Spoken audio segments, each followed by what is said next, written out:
Nosso primeiro assunto é o Mirassol, porque no sábado, jogando em casa, o Leão ficou no empate 1-1 com o Vitória. Não foi o resultado que o torcedor queria, mas foi um ponto importante para a equipe. Vamos ver. Depois de vitórias incontestáveis contra Santos e Ceará, o torcedor que compareceu ao Maião estava com a expectativa lá em cima. Mas quem estava do outro lado era justamente o Vitória, que mesmo sendo inferior tecnicamente às outras equipes, deu muito trabalho para o Leão. Logo no começo do jogo, em uma jogada meio estranha, o time baiano quase abriu o placar, mas a bola bateu na trave. Só que quem balançou as redes foi o Leão do Interior. No primeiro ataque da equipe, Iago Felipe encontrou Edson Carioca, que chutou forte entre as pernas do goleiro e fez 1-0 para o Mirassol. Mas lembra que eu falei que o adversário veio para complicar? Então, 7 minutos depois, Walter fez uma linda defesa, mas no rebote, Baralhas empatou o jogo para o time baiano.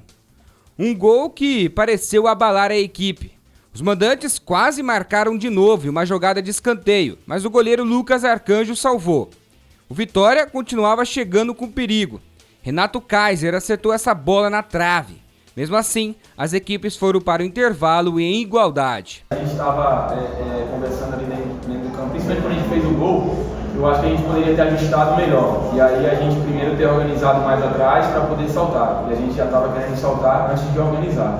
Então acho que foi uma boa parte do primeiro tempo assim. Isso resultou a gente correr atrás e nosso time é um time que gosta de ficar com a posse de bola. Então acho que a gente desgastou muito mais por isso. Mas acredito que no intervalo ali ele conseguiu ajustar, a gente conseguiu já melhorar para que não pudesse dar mais espaço. Acho que ele estava bravo mais por isso. Eu já não tinha gostado do início do jogo, tanto que eu estava atento para ajustar, que a gente ia planejar determinadas situações de pressão, só que nós estamos desgastados, a gente não estava conseguindo neutralizar determinados movimentos deles porque a gente está cansado. Então eu fui ajustando para que a gente pudesse. Aí tem que negociar, cobertor curto. Você faz uma coisa, você vai perder outra. Você deixa de fazer uma coisa, vai acontecer outra. Então, tem que ir sempre tentando negociar para aquilo que é prioridade. Eles estavam escapando algumas situações no tiro de meta. Então, vamos organizar primeiro para que depois a gente possa subir para ter a bola. E aí a gente não estava conseguindo ter a bola, a gente estava alongando muita bola. Então, essa foi a parte que é o não jogar bem, porque o plano não era esse. Então, não conseguimos executar bem. Como de outras formas, às vezes a gente fez muito bem, né? Então, o fato do gol tomado, ele potencializa aquilo que já não estava bom, né? Então a gente fez o gol, aí dá legal, não estamos jogando bem, porque eles sabem quando joga bem e quando não joga bem. Só que fez o gol legal, só que foi um intervalo muito curto de um gol para o outro. Então acaba sentindo, e aí quando a gente começa a errar coisa que foge demais do padrão, aí você fala, opa, tem alguma coisa de errado. O cara não está bem, 1, beleza, 2, 3, então já começa a mexer demais com aquilo que é contexto coletivo da equipe. E aí ficar batendo em, entre aspas, o cachorro cansado ali, é muito fácil, cara. Então a gente tem que tentar organizar, no intervalo a gente tentou organizar, voltamos bem no segundo tempo, só que aí toma um contra-ataque ali, aí tem uma bola na trave ali, são situações que a gente foi pecando. Então tivemos chance, a expectativa de gol foi um pouquinho maior que a deles, mas é um jogo que o empate foi justo, nós não merecemos vencer o jogo. No segundo tempo, o Mirassol teve um outro adversário, o cansaço.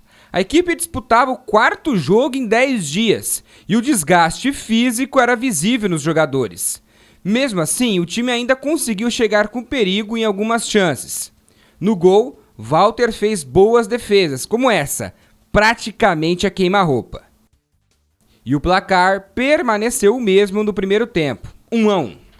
Mas nada que abale a boa fase do Mirassol, que agora completa 8 jogos invicto e segue na parte de cima da tabela.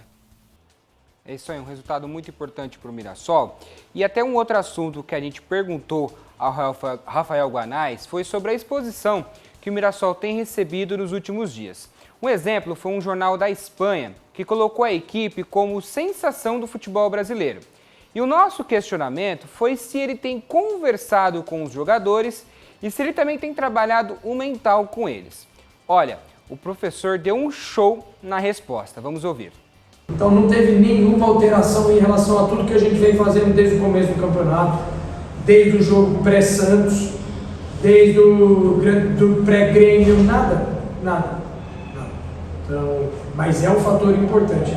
Eu gostei muito de responder a tua pergunta, porque é fundamental que o torcedor entenda, porque senão a gente fala, não estamos achando nada. Sabe o que nós estamos achando? Que nós temos que fazer 40 e poucos pontos. É isso que nós estamos achando. E na preleção, se for mentira, pode perguntar para qualquer jogador. Na preleção eu falei, enquanto nós não fizermos a gente não conquistar 40 e tantos pontos, não tem outro campeonato para a gente disputar. O torcedor precisa entender isso, que cada ponto é muito importante. Vamos colocar sempre o nosso pé, cara, está bem no chão.